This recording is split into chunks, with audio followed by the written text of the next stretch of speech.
Petit Jornal. Inteligência e irreverência em doses diárias.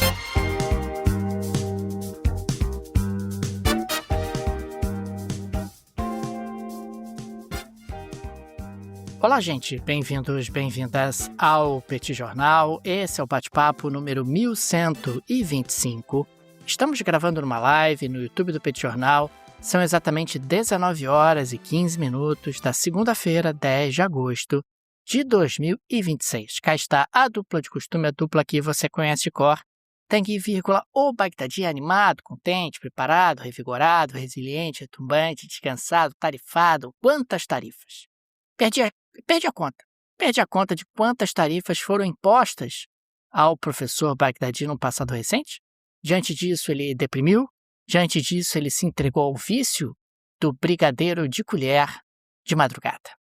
O professor Bagdadi segue buscando ajuda. Melhor, não segue buscando ajuda, não. Ele não buscou ajuda, mas acho que deveríamos ajudá-lo a conter esse vício que tem trazido consequências múltiplas para a vida do professor Bagdadi. Temos também Daniel Souza, que é esse que vos fala. Ao longo dos próximos minutos, vamos repercutir os principais acontecimentos internacionais das últimas horas. Como vai, professor Bagdadi? Tudo bem? Vamos a isso? Tudo bem, Daniel Souza, com S. Vamos lá para esse bate-papo 1125. Um prazer estar com você aqui, Daniel Souza, mais uma vez, pela segunda vez nessa segunda-feira. Deixo aqui um abraço fraterno e caloroso a todo mundo que nos ouve. Muito obrigado pela sua companhia aqui com a gente também, para acompanhar tudo que vem acontecendo mundo afora. E, Daniel, como primeira pauta, eu já quero levantar para você cortar. A China está com planos econômicos para o futuro aí, internacionalização do yuan. Me conta, Daniel, o que a gente pode esperar, o que você sabe, o que só você sabe, Daniel Souza, sobre os planos econômicos chineses? Pois é, Tanguy. No último mês de março, a China havia divulgado seu plano quinquenal, 2026 até 2030, e no dia de hoje, alinhado a esse plano quinquenal mais geral, o Banco do Povo da China, que acaba sendo a autoridade monetária do país, divulgou o seu plano quinquenal, obviamente alinhado justamente a esse guarda-chuva que é o plano quinquenal da China como um todo. E nós tivemos aí o estabelecimento de 4 prioridades de acordo com o Banco do Povo da China. Prioridade número 1, internacionalização do yuan, ampliar a presença da moeda no comércio global, nos investimentos e nas reservas de bancos centrais estrangeiros. Tanguy, isso aqui é um projeto de hegemonia da moeda chinesa em termos internacionais e de substituição, ainda que parcial, do dólar americano. É claro que isso não acontece de uma hora para outra, não está traçado aqui como meta substituir o dólar. O que está traçado aqui, claramente, é ganhar espaço. Você vai ganhando espaço, para lá na frente você eventualmente suplantar o dólar americano e tornar o yuan chinês a moeda de referência do sistema internacional. Lembrando sempre que moeda de referência significa que ela é a unidade de conta internacional, quer dizer, as diferentes mercadorias acabam sendo cotadas nessa moeda. Ela é o meio de troca internacional, a maior parte das transações comerciais e financeiras são feitas nessa moeda. E reserva de valor. Portanto, os agentes econômicos, principalmente bancos centrais, acabam estocando riqueza nessa moeda de referência internacional. Hoje, o dólar é a principal unidade de conta, o principal meio de troca e a principal reserva de valor internacional, embora tenha perdido espaço.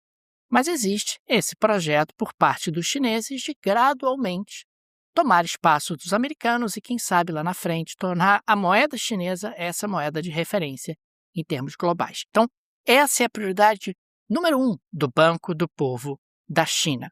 Número 2, estabilidade cambial. Manter o mecanismo diário de fixação para garantir um valor, um patamar cambial basicamente estável frente às principais moedas. Em bom português, manter o câmbio fixo. Ou seja, a moeda chinesa vai continuar tendo muita previsibilidade no que diz respeito à sua taxa de troca em relação às principais moedas do mundo, incluindo aí o dólar americano. É importante registrar que a China utilizou ao longo das últimas décadas o câmbio como estratégia de inserção internacional, como estratégia de ganho de competitividade e, consequentemente, o que nós temos aqui é a informação de que a China continuará a fazer isso. A China continuará adotando uma política de câmbio fixo. Existe ali alguma flutuação, mas é uma flutuação muito pequena dentro dos limites estabelecidos pelo Banco Central Chinês. Uma coisa, Tanguy, é você dizer que quer ter câmbio fixo com mais de 3 trilhões de dólares em reservas. Em reservas, aí você consegue isso com alguma facilidade. Ter câmbio fixo com poucas reservas, aí a coisa não funciona tão bem assim. E a China alcançou realmente um patamar que permite a ela uma certa tranquilidade no que diz respeito a essa política cambial. E mais, a China em muitos momentos acaba tendo uma moeda relativamente desvalorizada, o que aumenta a competitividade dos produtos chineses. Num país com regime autoritário, a coisa segue. Num país com regime democrático, aí já é um pouco mais complicado, porque uma moeda local desvalorizada, aumentando a competitividade das exportações locais, acaba também reduzindo a popularidade do governo de turno. A gente pode pensar no próprio Brasil. Poucas coisas são tão populares quanto o dólar barato, e aumentando assim a sua capacidade de importar. Prioridade número 3, Yuan Digital.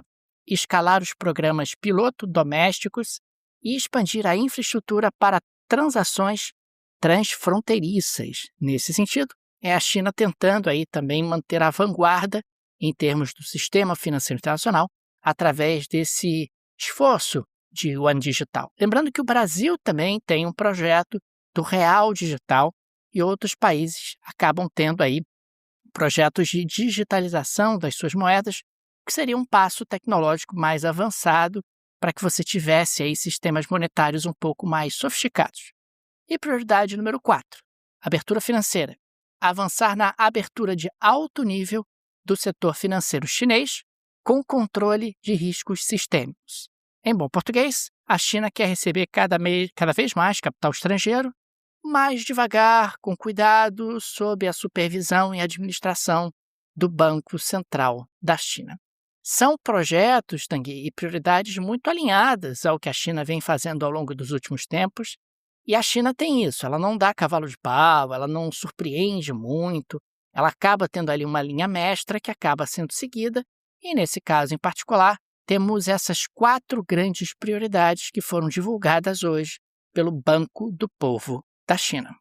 Não é uma surpresa, Daniel, quando a gente vê que a China está de fato tentando disputar esse espaço com os Estados Unidos, e isso está influenciando até o Brasil, né, Daniel? A gente falou recentemente, aliás, tem se falado muito sobre esse novo tarifaço que os Estados Unidos colocaram sobre o Brasil, né? Então a gente está falando sobre tarifas que se elevam aí, em alguns casos, a 37,5% de tarifa, que é um negócio inacreditável, né? São tarifas gigantescas. E o Brasil, Daniel, sempre muito na sua linha de política externa e tal, foi recorrer à Organização Mundial do Comércio. Eu sei, quem está nos ouvindo agora, Daniel, está torcendo o nariz e falando assim, pô, mas a OMC não serve para mais nada, né? A OMC ela tá travada e tudo. É verdade, tem razão. Mas, de qualquer maneira, é o caminho que o Brasil, é um dos caminhos que o Brasil encontra. É uma forma ali de pressionar, de dar consciência, né, para todo mundo o que está acontecendo, né? Você divulgar a situação pela qual o Brasil está passando, é um espaço de debate importante e tudo. Então o Brasil, Daniel, fez seu feijão com arroz ali, entrou com uma ação, né, com pedido de investigação, assim que se chama, né? Então você vai ter ali o Brasil dando o seu lado, os Estados Unidos concordaram em participar desse debate junto com o Brasil. E do nada, Daniel, aparece Dona China protocolando um documento oficial na OMC, solicitando a sua inclusão nas consultas iniciadas pelo Brasil contra os Estados Unidos como parte interessada. O que a China tem a ver com isso? Não é que a China está dizendo que as tarifas que os Estados Unidos colocam contra o Brasil impactam empresas chinesas que operam no Brasil. Não é isso. O que a China está dizendo é, no momento em que os Estados Unidos colocam tarifas sobre produtos brasileiros, você está consolidando um cenário no qual as tarifas são toleradas. Eu, China, sou contra essas tarifas. Então a China ela quer entrar como parte interessada nessas consultas entre o governo brasileiro e o governo dos Estados Unidos. Os Estados Unidos, de novo, aceitaram dialogar com o Brasil acerca do assunto. Mais uma vez, você vai ter efeitos práticos, vai mudar muita coisa e tal. Sou muito cético, acho que não. Mas, de qualquer maneira, a China entra. E aí, Daniel, eu consigo imaginar o Brasil, por um lado, falando assim, pô, ótimo, né? É a China, cara. É a China, segundo maior PIB do planeta Terra. Tá aqui do meu lado. Pô, tá defendendo aí junto comigo e tal. Ao mesmo tempo, Daniel, o mesmo Brasil é capaz de olhar e falar assim: ih, rapaz, a China veio junto. No momento em que a China vem junto, Daniel, tem prós e contras, né? Você tem o pró, que é um país muito poderoso do seu lado. Por outro lado, isso pode endurecer ainda mais a posição norte-americana, né? Vamos ver onde é que isso vai dar, Daniel. Mais uma vez, eu não sou muito esperançoso, não tenho grande esperança, ainda mais o momento pelo qual a OMC passa, né, nos últimos 10 anos, de que a OMC seja o espaço que vai resolver qualquer questão. Acho que mesmo assim o Brasil tem que entrar com essa ação, mas é importante notar como é que a disputa entre Estados Unidos e China, ela está em todos os espaços, até numa organização como a OMC, Daniel, que vem passando de novo, né, por um processo aí de enfraquecimento. É um espaço que o Brasil tem que usar e está lá a China marcando posição, Daniel. E, Tanguy, uma coisa que não está dita com clareza é que parte das tarifas que foram impostas contra o Brasil envolvem ali uma suposta, né, incapacidade do governo brasileiro de combater produtos que envolvam trabalho forçado. E a gente sabe que essas tarifas impostas pelos americanos, junto a dezenas de países, dezenas de parceiros comerciais, têm ali um sujeito oculto que é justamente a China. Afinal, você faz comércio com a China tem trabalho forçado e, consequentemente, eu vou punir você.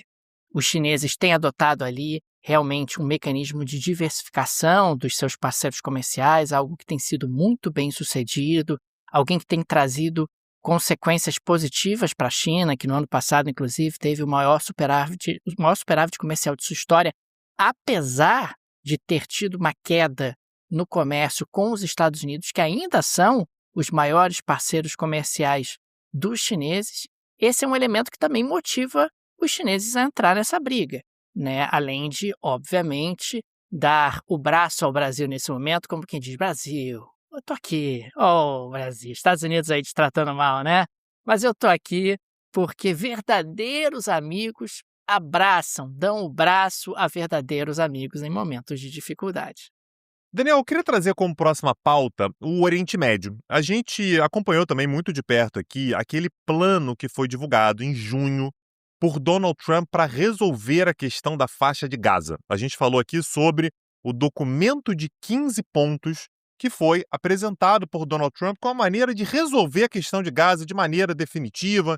Então falava ali sobre o desarmamento do Hamas, falava sobre a criação de um governo tecnocrático, que não seria nem do Hamas, nem da autoridade palestina. Enfim, a maneira pela qual Israel deveria, pouco a pouco, né, na medida em que o Hamas fosse se desarmando, Israel também deveria tirar suas tropas de dentro da faixa de Gaza e tal. É um dos projetos mais importantes, né, da política externa de Donald Trump. E a gente acompanhou isso aqui, que Israel sempre olhou para isso de forma meio incomodada. Não é nem cética, né? É incomodada. É tipo, o meu principal aliado fez um plano aqui que não me agrada. É um plano que não é o que eu quero, não gosto dessa ideia.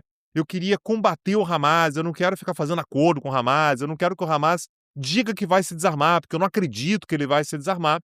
E aí, Daniel, junto com esse incômodo israelense, que incomoda também os Estados Unidos, né? Então você tem uma aliança. Aliás, a gente está falando isso aqui há muito tempo, né? Essa relação entre Trump e Netanyahu, ela é uma relação, claro, de dois aliados, mas é uma aliança meio mal ajambrada, né? Então eles são aliados, claro, mas o Trump se incomoda porque o Netanyahu toma a dianteira, o Netanyahu se incomoda porque o Trump tenta ir lá no Oriente Médio, lá no quintal dele, dar as cartas e não é assim, e ele não entende o que está acontecendo e tudo.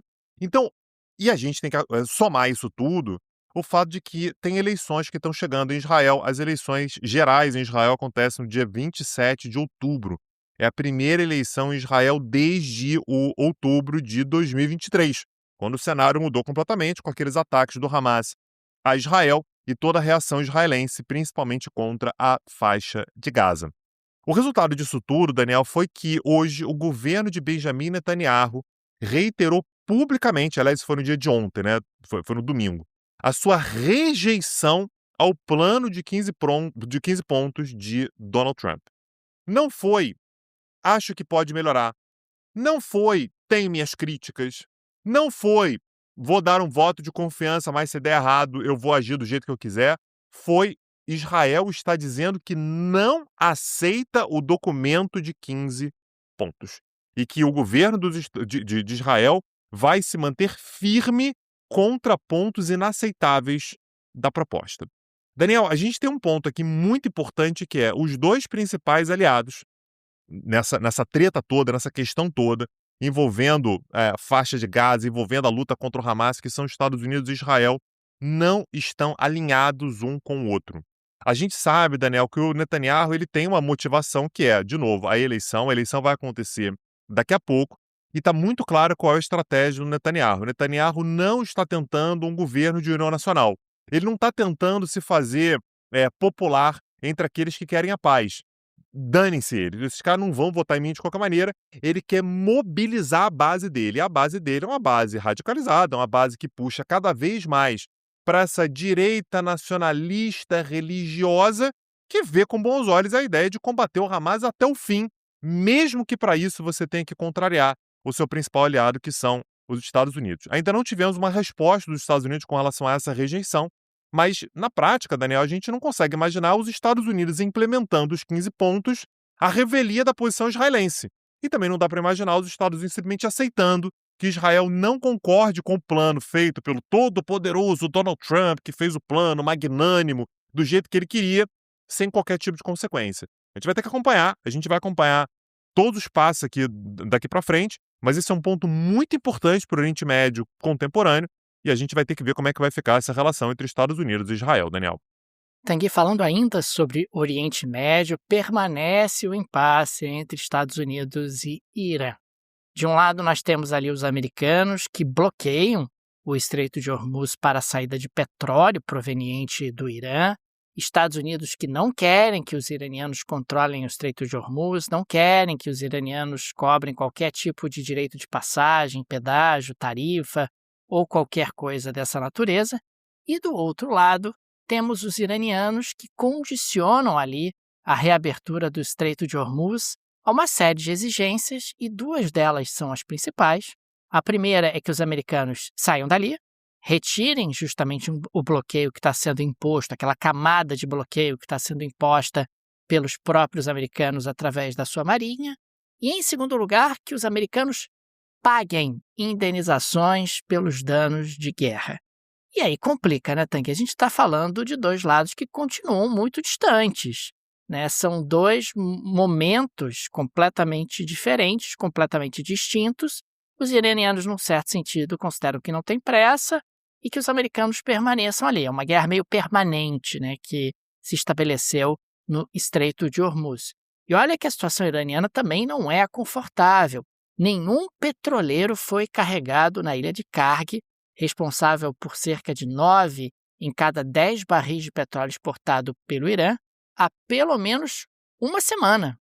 Então, a gente está falando de um Irã que começou a reduzir a produção nos campos petrolíferos para evitar lotar a capacidade de armazenamento de Karg, porque, afinal, os petroleiros provenientes do Irã não conseguem passar pelo bloqueio dos Estados Unidos. E não há nenhum tipo de perspectiva de acordo nesse momento. Como eu coloquei há alguns instantes, nós estamos falando aí de dois lados com expectativas muito diferentes e, consequentemente, um impedimento prático da celebração de algum acordo. De um lado, os americanos querem algum tipo de trunfo para levar para casa. O Donald Trump não pode simplesmente voltar para casa dizendo: olha, agora o Estreito de Hormuz é controlado pelos iranianos, algo que não acontecia antes do início dessa guerra, e nós temos o regime dos ayatollahs mais forte do que nunca, e temos também agora o ayatollah filho, que é o filho do ayatollah anterior, e, consequentemente, o regime iraniano permanece de pé. E, do outro lado, os iranianos querem que os americanos amarguem realmente para que haja um fortíssimo desincentivo ao retorno deles. A gente já falou sobre isso em outras oportunidades. Me parece que agora o controle do Estreito de Hormuz é uma bomba atômica, entre aspas, muito mais poderosa do que efetivamente um arsenal atômico que os iranianos poderiam construir. Acaba sendo ali uma forma de demover qualquer tipo de ataque externo, qualquer tipo de tentativa de desestabilizar o regime dos ayatollahs. Então segue a novela, seguimos distantes de um acordo, apesar de Donald Trump dizer o tempo todo, não, a coisa está perto, está ali, qualquer hora aí a gente faz um acordo. Ele tenta ali, de alguma maneira, manter esse otimismo, mas a realidade discorda muito do Trump quando a gente analisa de maneira um pouco mais fria. Daniel, eu queria fazer uma nota rápida aqui, falando sobre Colômbia, né? Aliás, a Colômbia esteve, né, como tema principal do nosso primeiro episódio do dia de hoje, né, nessa segunda-feira de manhã. E a gente termina, na verdade, vai para esse segundo episódio do dia de hoje, falando mais uma vez sobre a Colômbia, por conta de um terremoto de grande magnitude que atingiu a Colômbia. Aí os dados variam um pouco, tá, Daniel? Tem determinados institutos que falam um terremoto de 6,8 na escala Richter, e fala-se até em 7,4, né? Um terremoto muito violento e que teve como epicentro uma região ali próxima à cidade, né? Um pequeno vilarejo chamado San José del Palmar. E aí eu fui olhar onde é que fica exatamente San José del Palmar, Daniel. Fica de forma praticamente equidistante, né? Não é perfeito, mas muito próximo, ali no meio das 3 principais cidades colombianas, Medellín, Cali e Bogotá. Bogotá, a capital, a maior cidade, mas Medellín e Cali também está falando sobre cidades com mais de 2 milhões de habitantes. Então, São José del Palmar fica bem no meio e fala-se nesse momento em 111 mortos e 87 feridos. Agora, Daniel, eu acabei de dar uma pesquisada aqui, os números oficiais são esses, mas tem muitas horas que esse número está congelado e a quantidade de edifícios, né, enfim, de construções que caíram é considerável, então é muito provável que esse número ele ainda aumente bastante. Houve, portanto, uma solidariedade, como costuma acontecer. Aconteceu com a Venezuela recentemente também, de outros países aqui da região. O Brasil, por exemplo, colocou as suas forças à disposição de autoridades colombianas para prestar o apoio necessário. El Salvador, Estados Unidos, França e Israel também se mobilizaram, enfim, também se colocaram à disposição para se mobilizar para qualquer coisa que a Colômbia precise. A gente está falando, Daniel, sobre o terceiro dia, né, de governo do Abelardo del Espriella. Ele tomou posse na sexta-feira. De lá para cá já tivemos atentado e agora temos um terremoto de grandes proporções. Vamos acompanhar, Daniel, mas é um momento muito conturbado para o nosso vizinho do norte, Daniel. Tanguy, podemos avançar para a geleia da Shakira de hoje, para terminar com uma nota um pouco mais leve o nosso episódio? Precisamos, Daniel. Traz pra gente a geleia. Tanguy, aqui na geleia da Shakira, nós temos licença poética. Podemos trazer informações inverídicas? Eventualmente, sim. Não é inverídica, Daniel. Peraí. Não é inverídica. Não, né? É não confirmada. Ela pode ser verdade, mas é porque a gente não conseguiu confirmar ainda. Então, não é que a gente saiba que é inverídica, é que a gente não tem certeza. Exatamente. Inclusive, às vezes a gente exagera aqui na geleia da Shakira. Pode ser. Um pouco também. Mas a geleia da Shakira abre espaço para esse tipo de possibilidade. Tanguy, viralizou nos últimos dias uma imagem, inclusive muita gente no YouTube e tal, comentando, trazendo suas análises embasadas sobre um movimento que estaria crescendo dentro do Paraguai para construir um muro, eu disse um muro, na fronteira entre Brasil e Paraguai, para proteger os paraguaios do imperialismo do Brasil. Afinal, os paraguaios agora vão se proteger do imperialismo do Brasil com um muro e com uma base americana, que é assim que se faz, é assim que se protege contra imperialismo, né? Acho que é uma boa estratégia, um bom mecanismo. Mas o fato é que eles também estão consolidando as fronteiras que foram definidas na Guerra do Paraguai ou da Tríplice Aliança. Olha lá, hein, Paraguai, você está aí aceitando que foi derrotado. Não sei, isso pode trazer constrangimentos, pode trazer embaraços aos queridos paraguaios. Mas enfim, fica aqui o registro que os paraguaios estariam lutando, gestando um movimento para produzir um muro, para construir um muro, defendendo ali o país do imperialismo tupiniquim. A gente sabe, né, Daniel, que a melhor maneira de você se proteger de imperialismo é construindo um muro, né? Você constrói um muro ali, não tem como, né? Qualquer força passar. É um muro, né? Como é que eventualmente tropas brasileiras vão entrar no Paraguai, né? Se tiver uma parede, as tropas vão chegar na fronteira. Alô, França! As tropas vão chegar na fronteira, Daniel, vão falar assim, rapaz, tem um muro, vamos voltar. E aí vão voltar para casa e não vai haver qualquer tipo de invasão ao Paraguai. Então fica parabéns aí pela iniciativa paraguaia de garantir a paz, né, aqui na região e que um país imperialista como o Brasil não faça nada com o nosso vizinho Guarani. Daniel Souza, dessa maneira a gente chega ao fim do nosso episódio deixando sempre o convite, né? A gente vai começar no dia de amanhã, na terça-feira, dia 11 de agosto, mais um curso no Petit Curso. Estou muito animado, Daniel, porque a gente vai falar sobre as grandes rotas, né? A gente teve uma aula gratuita recentemente que a gente falou sobre os estreitos turcos, né? O Mar Negro, perdão, e os estreitos turcos. A gente vai ter um curso agora que vai falar sobre Estreito de Malaca, Estreito de Magalhães, a gente vai falar sobre o Mar Vermelho, a gente vai falar, enfim, sobre algumas rotas, o Mar do Norte, algumas rotas fundamentais para a economia, para o comércio e, claro, para a geopolítica internacional. Se quer saber mais sobre isso tudo, acessa lá petcursos.com.br e você vai encontrar também todas as aulas que estão lá no catálogo. Tem curso sobre tudo que você possa imaginar. Eu tenho certeza que aquele tema com o qual você está encucado, você queria saber mais, o seu hiperfoco, certamente está lá. Acessa lá petcursos.com.br. Fica aqui também o nosso agradecimento aos apoiadores e apoiadoras do Petit Jornal, vocês que ajudam a manter nosso projeto de pé. Fica nosso carinho, nosso obrigado, nosso abraço a cada um de vocês. O Petit é uma mídia pequena, é um produto digital que acaba dependendo muito do auxílio dos nossos apoiadores e por isso registramos aqui sempre o nosso agradecimento a cada um de vocês. E fica também o convite, se você gosta do nosso projeto, se ele faz diferença na sua rotina, considere nos apoiar. No descritivo desse episódio temos várias alternativas. Tem a chave Pix, que é uma forma prática e instantânea de apoiar o Petit Jornal. Você pode, inclusive, ativar o Pix recorrente. Tem também o link do Apoia-se, que acaba sendo bacana para quem prefere o cartão de crédito. Tem também o link do Patreon, que é uma ótima maneira para apoiar do exterior. Tenho certeza que uma dessas alternativas será confortável para você. É isso, Daniel Souza. Amanhã estamos de volta. Um abraço. Até a próxima. Valeu. Tchau, tchau.